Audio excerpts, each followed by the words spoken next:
And when they leave with zero good deeds. All their good deeds are gone. They lost all their good deeds. Why?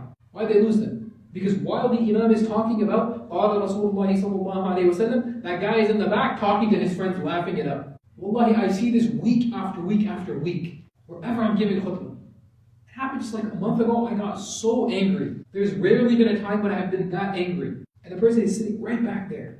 And he's purposely like one person, like there's two people, there's one guy in the middle and two people next to him. And the guy is like purposely bothering the other people, laughing and smiling, elbowing. He's a grown man. He's in his 40s, and people around him are in their 50s.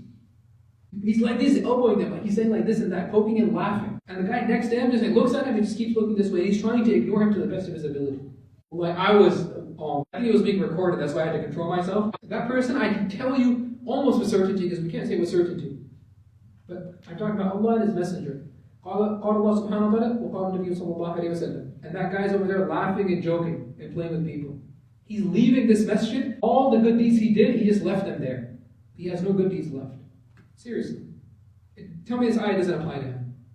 Making a joke and a mockery of what the